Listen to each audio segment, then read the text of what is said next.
প্রিয় দর্শক শ্রোতা, আসসালামু আলাইকুম। এডুকেশন মিডিয়া চ্যানেল থেকে আমি কাজী হাফেজ আহমেদ আপনাদেরকে জানাচ্ছি সাদর সম্ভাষণ। কেমন আছেন বন্ধুরা? আশা করি অনেক অনেক ভালো আছেন। আজ আমি আপনাদের সাথে শেয়ার করব পাওয়ার পয়েন্টের মাধ্যমে কিভাবে একটি মক তৈরি করা যায়। বিষয়টি ভালোভাবে বুঝতে ভিডিওটি শেষ পর্যন্ত মনোযোগ দিয়ে দেখতে থাকুন এবং আপনি আমার চ্যানেলে নতুন হলে কাইন্ডলি এডুকেশন মিডিয়া চ্যানেলটি সাবস্ক্রাইব করবেন, বেল আইকনে প্রেস করবেন এবং বন্ধুদের সাথে শেয়ার করবেন। প্রিয় বন্ধুরা, সর্বপ্রথম আমি পাওয়ার পয়েন্টটি ওপেন করলাম। ওপেন করার পর আমি এখানে একটা ব্ল্যাঙ্ক স্লাইড নিলাম। ব্ল্যাঙ্ক স্লাইড নেওয়ার পরে আমি এখন যাব যে ইনসার্টে যাওয়ার পর এখানে দেখুন এই যে শেপস থেকে আমি মগের শেপটা নিব। সেটা হলো এই শেপটা, এখানে সিলিন্ডার আকার দেখাচ্ছে।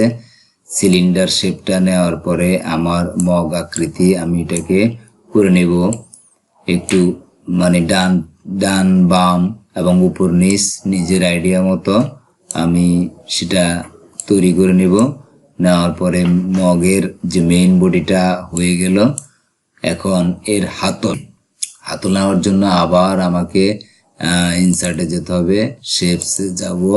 যাওয়ার পরে এখানে দেখুন বেসিক শেপসের মধ্যে এই যে শেপসটি রয়েছে ব্লক আর্ক, এই শেপটি আমি হাতল হিসেবে ব্যবহার করতে পারি। তো দেখুন শেপটি আমি কিভাবে অ্যাডজাস্ট করি। এই শেপটি যেহেতু নিচের দিকে ফেরানো আছে, আমাকে সেটা রোটেট করতে হবে। তো রোটেট করলে আমাকে এই যে দেখুন রোটেট অপশন, এখানে রোটেট রাইট 90 ডিগ্রি আমি রোটেট করব, অর্থাৎ ডান পাশে 90 ডিগ্রি করব। করে নেওয়ার পর এখন এই মগের মেইন বডির সাথে আমি এই হাতলটি লাগিয়ে দিব। তো এখন লাগিয়ে দিলাম, কিন্তু একটা জিনিস লক্ষণীয় বিষয় হচ্ছে যে দেখুন মগের মেইন বডির সাথে কিন্তু এই স্লাইডটি জোড়া লাগেনি। তো এই যে আমরা নাড়াচাড়া করলে সেটা বুঝতে পারি।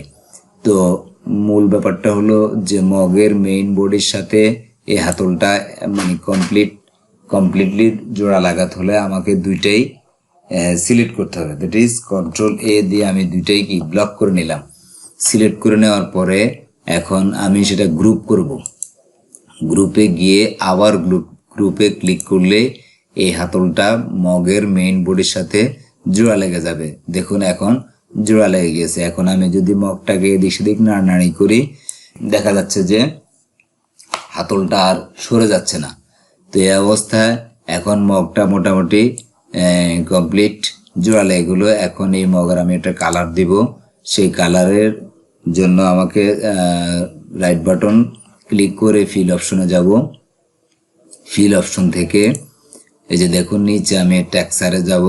টেক্সচার থেকে এখানে যে কোনো টেক্সচারের মধ্যে আমি কার্সার রাখলে নানান ডিজাইন এখানে শো করছে। আপনার ইচ্ছা মতো আপনি যে কোনো ডিজাইন এখানে করে নিতে পারেন। দেখুন আমি বিভিন্ন টেক্সচারে মাউসটা ঘোরাচ্ছি এবং সেখানে বিভিন্ন কালার হয়ে যাচ্ছে। তো আমি এই কালারটা চুজ করছি, এই কালারটা আমি এখানে সিলেক্ট করলাম। এখন মগের আমি জাস্ট নামটা লিখব।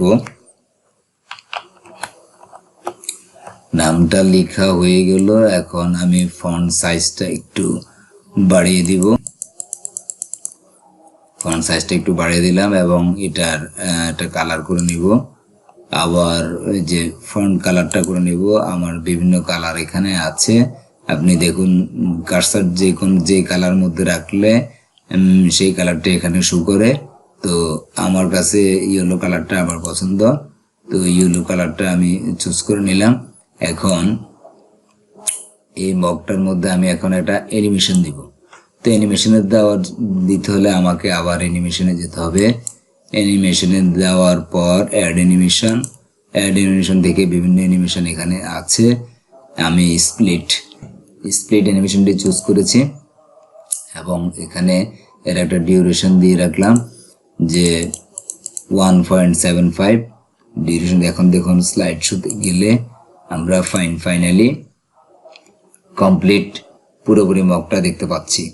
তো এইভাবে আপনারা যে কোনো পাওয়ার পয়েন্টের মাধ্যমে যে কোনো ইনস্ট্রুমেন্ট তৈরি করতে পারেন এবং বিভিন্ন ডিজাইন, অ্যানিমেশন ইত্যাদি দিয়ে আপনার মন মতো কাজটি আপনারা করে নিতে পারেন।